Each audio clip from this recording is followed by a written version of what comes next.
G'day, Sligo! Hey! I fucking love this joint, I do. And big shout out for Sligo Comedy Club for having me because I like being welcomed into the Irish community. It has been a bit of a culture shock, but let's start off with the basics. People ask me how I got to Ireland. How did you get to Ireland? Thank you for asking, Sligo. I'll tell you.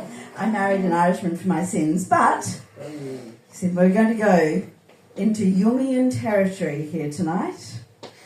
Jung was into psychology, you might say, old Carl Jung, and he believed in signs. Now, whether you are a detective, a psychic, or a psychologist, there's no such thing as a coincidence, and the crazier the world gets as we connect in our global consciousness, literally Plato's common sense, the more the signs seem to be becoming more apparent, right? So, destiny.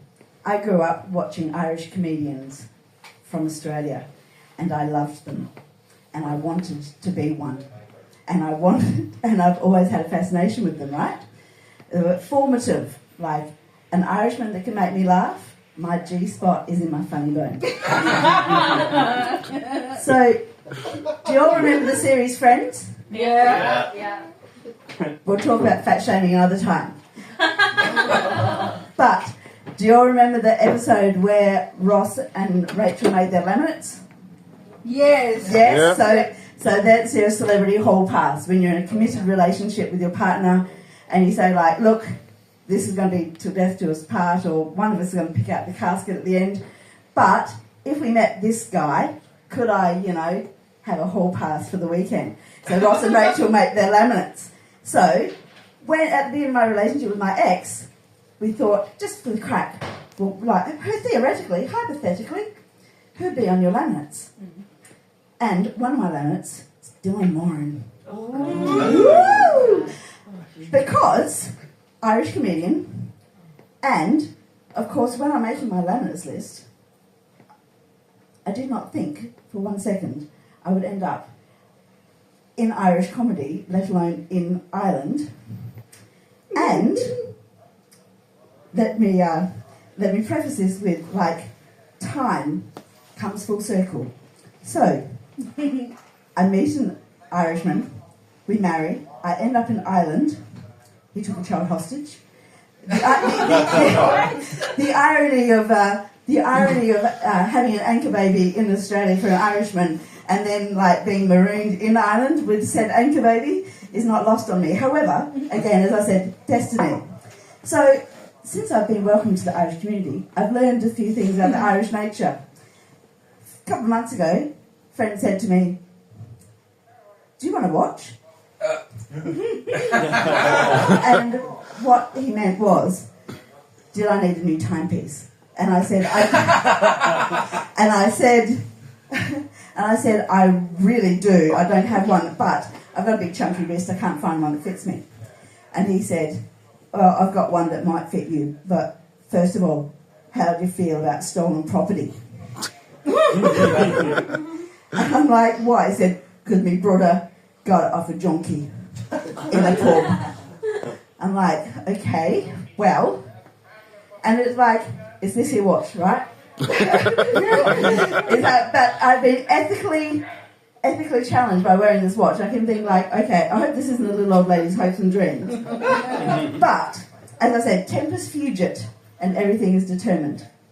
So, when I first got into Irish comedy, my second gig was with the great Owen Colgan, who I just happened to live near, right? So we were in the wings of his big gig, and he just gave me 5 minutes. And he turned to me and he said, "What's the time?"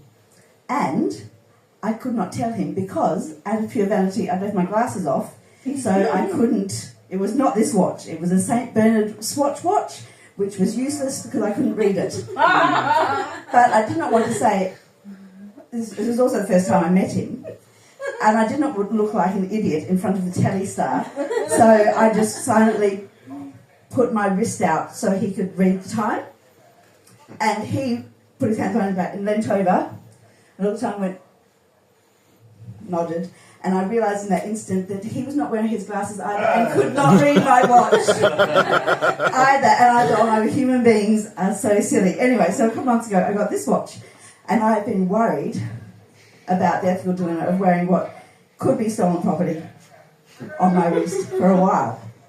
And then I ended up in the front row of a Dylan Moran gig a couple of months ago. And I'm in the front row thinking, I can't believe I'm this close to the laminate.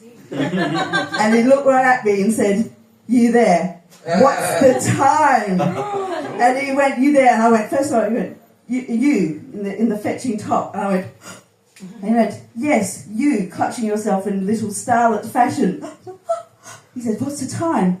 And I went, and in my absolute panic, I'm thinking, oh no, it's happened. It's happening again. I looked down at my possibly stolen watch. I went, 9:10, I can see the fucking thing. So there you go. I was destined to have this watch, and I was destined to see Dylan Moran. He even asked me my name. So wherever you are, Dylan Moran, in the sands of time out there, back in the ether from where we all sourced, I'll see you when you got nothing on. All right, thank you, Sean.